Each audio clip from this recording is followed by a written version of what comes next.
You're listening to Short Inspirations from Ralph. Great Leadership Traits, Part 1. I recall John Maxwell talking about a number of characteristics of leadership or a leader, traits that greatly enhance leadership. And he listed a few of them. I'm going to borrow them from him for this particular series. One of them was this: we must give our people our very best, whether in word or deed or prayer. Never take shortcuts. They don't pay off in the long run. Excellence finishes well. And over the years I've come to realize that there is a big difference between excellence and perfectionism. If a leader strives for perfectionism, then they will never get there, because there's always something that needs to be improved. And this can adversely affect those that we're leading, because people need championed, they need encouraged, they need rewarded. And if it's being portrayed to them somehow that they're not quite reaching the mark because of this perfectionism, then they will intuitively feel that they're not good enough, even if the work that they're doing is excellent. But within a culture of encouragement and envisioning, then excellent standards can be achieved because you're doing it with them. You're doing it in that environment. And people love it. They enjoy their work. They enjoy reaching goals and standards that are put before them. There's a great example of excellence finishing well in Genesis 24. And the story is basically this, that Abraham sends his servant off to his homeland to find a wife for his son Isaac. So off the servant goes with his team and with his 10 camels. But he's really not too sure about the whole thing. And he expresses this to Abraham before he leaves. But then he decides to pray.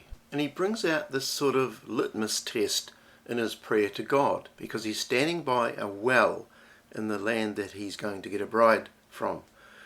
And he basically says to God, if the woman comes out to this well and offers me a drink, but also offers to water the 10 camels, let that be the woman.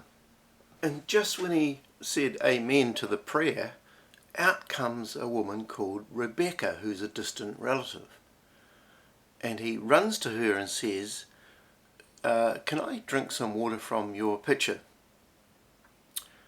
And she gives him the water to drink, and then she says this is remarkable: I will also water your camels. Now I say it's remarkable because there was 10 of them, and I understand that one camel takes about 20 to 30 gallons after a day's journey. So what she offered to do could have taken her 3 to 4 hours to draw that water. And I have a bit of a chuckle to myself. Imagine if Rebecca decided, well, she's a bit tired and she's not really going to go and get any water that day, or perhaps, this is a stranger and it's going to take me a long time, so I've got too much other stuff to do, I'm too busy. Imagine if she came up with all these excuses. Not only would this not have happened, but she would not have married into one of the greatest families on earth, one of the richest for that matter.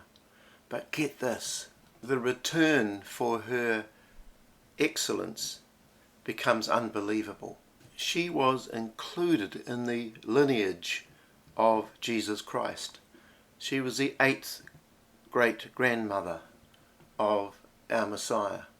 The result of her excellence, her willingness to serve in this way, resulted in an eternal family. And at the time of watering the camels, she never knew it. She didn't have a clue.